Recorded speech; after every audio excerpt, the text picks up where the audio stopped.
everybody, and welcome to ETS 2. So today we're going to be doing a delivery. I don't know what delivery yet. Still need to get that. I just thought I wanted to introduce you to the truck we'll be using today first before going off and getting delivery. So we're going to be using top of the range Scania. So it's a Scania R high roof. So if I just try and switch the camera, there you go. You can notice it's also got like a pearlescent white and a blue. It's quite nice. So yes, the Scania R high roof. I haven't done many upgrades to this one, even though I probably could, but yeah, don't really need to as such. We've got a little truck bag back there. We've got a little pillow, fire extinguisher, everything else really. It's quite a nice little truck really.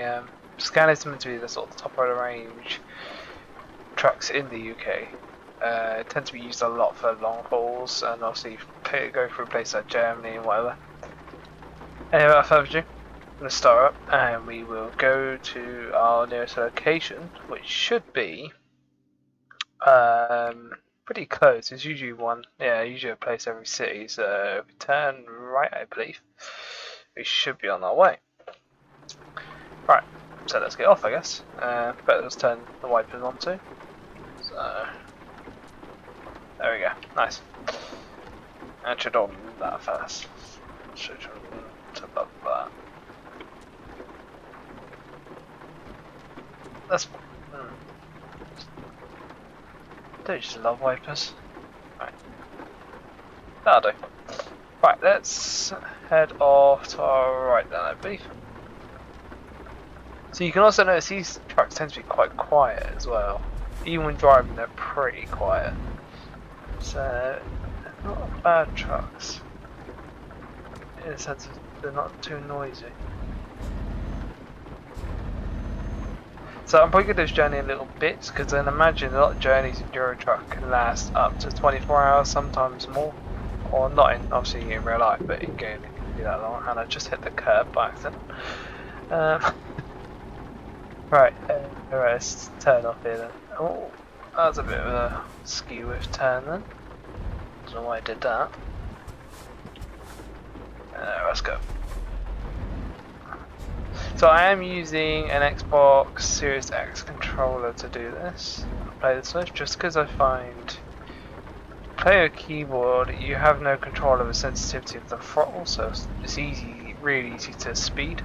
Especially with a lot more the lighter and more nimble trucks, it can be very easy to overspeed.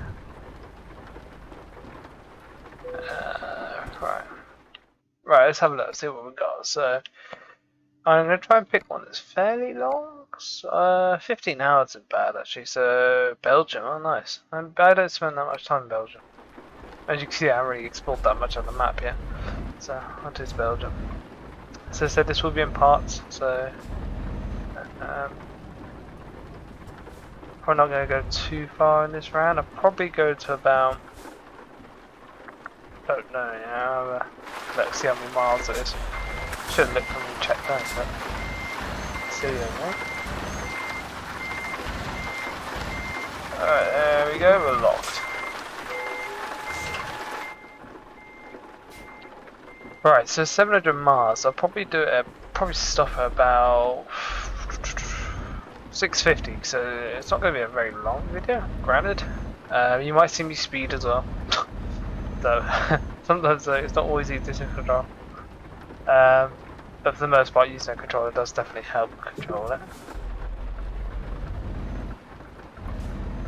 But I'd imagine this trailer is probably going to help with the. Oh my! I did the wrong thing. We paid too much American truck.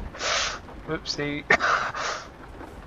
No, that's my bad.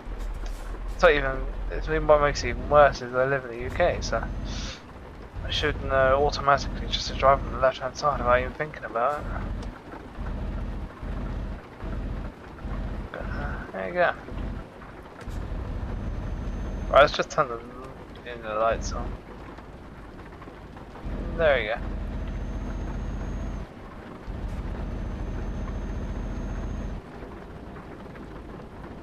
Alright. Oh, there you go. Let's roll. So what I found out recently about this game, interestingly enough, the Volvo, the top of the end Volvo, the top of the range Volvo, the top of the range engine and gearbox is the fastest truck in this game currently. I mean, which I found, pretty odd. I mean, Volvos tend to be. I mean, there are Renaults in so I did speed quite badly and just weren't paying attention. As I was saying, so Volvos don't tend to be that renowned. I mean, they're not bad trucks. I mean, they're not really. Their cars aren't bad either. They're meant to be quite tough. Their cars, in the sense of they can take a lot of endurance before they even decide to turn over, I guess. But yeah, so we're going to Glasgow. Yeah, as I say, yeah, so Volvos don't tend to be that great. I mean, especially the trucks. Cars aren't too bad, but yeah. Renaults, so I said, there are Renaults in here, but they're pretty horrific to drive in this game. They really struggle on a lot of trailers. Even like the light ones, they still really struggle. And well, their cars, they sort of speak for themselves. They're not exactly any better either. But yeah, it's. Oh, I'm trying to speed down. It's just slow it down. Yeah, Renaults aren't certainly the best things in the world. I might just. Oh. Delayed a little bit. I might just pull over in a second just so I can turn the navigator off. I thought I did that earlier, but I guess I didn't. And you may also notice on the channel I have been live streaming, so. Oh. This truck does not want to turn today, does it? I don't think that loads are heavy, I think it's just food if I remember correctly. I'm probably completely wrong actually, but I think I remember correctly.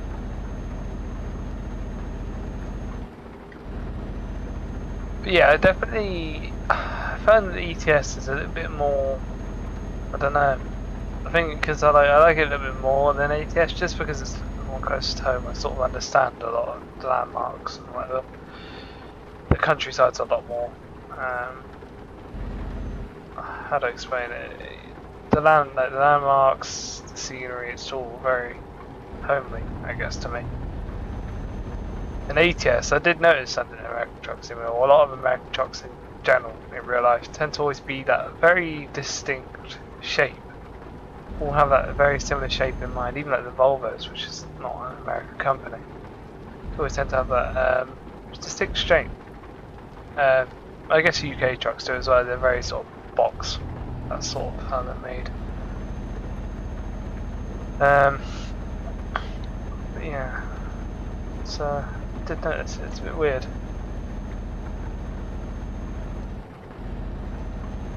But I guess it's probably more due to a lot of American trucks probably wouldn't fit on a lot of our roads. Like a lot of American cars, though, they don't tend to really fit on the roads or car park spaces that well.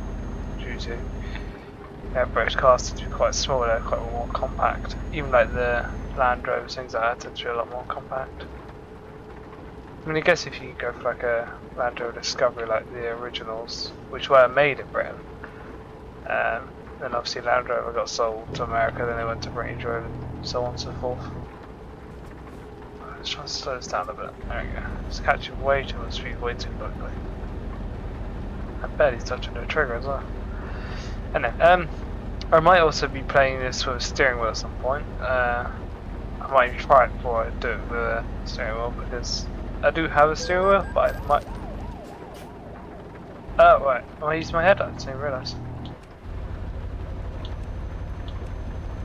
There we go, shouldn't be using them anymore. Didn't realise I was using them. Anyway. It's not a very good start, this is it? I've really been caught speeding once or twice. But yeah, anyway. What was I saying? I've forgotten. I've completely forgotten. Yeah, I said, oh, that was a steering wheel. Yeah, that's it. So, I do have a steering wheel currently. Sometimes it can be a bit sensitive because it's more designed for racing games in mind, so it tends to be a little bit more sensitive when it's turning. You probably can turn it down, but I just can't bother to go through it all and try and figure out how to turn it all down.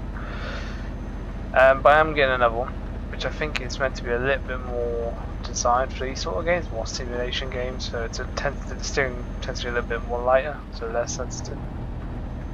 And I think I need to readjust the center in the steering wheel I currently got. So hopefully I can figure that out as well. Because you have to sort of keep it turned very slightly just to make sure the steering wheel center, otherwise you just start drifting off to the right. No, sorry, left, I think, because it's slightly on the left. Which doesn't exactly help, especially when you're doing a game where you just sort of just hit yourself straight into the barrier. I did realise I was only doing 30 miles per hour, so I just boosted this up a little bit.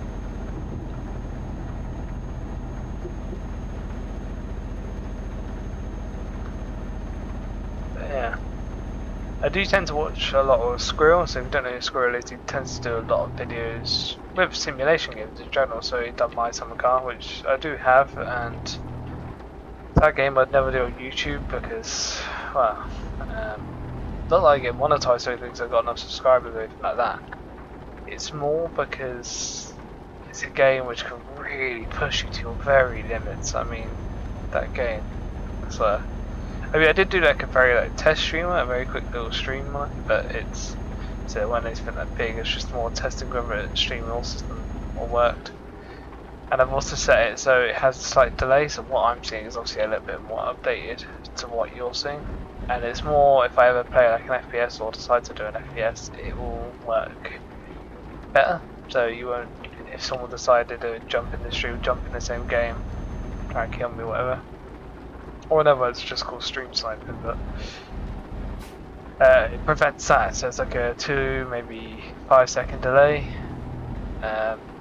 To prevent people just from spotting where you are, following you around and killing you. Yeah, so, right, I am probably going to leave this video here. I know it's going to be a short one, so I apologise for that. I will speak to everybody in the next video.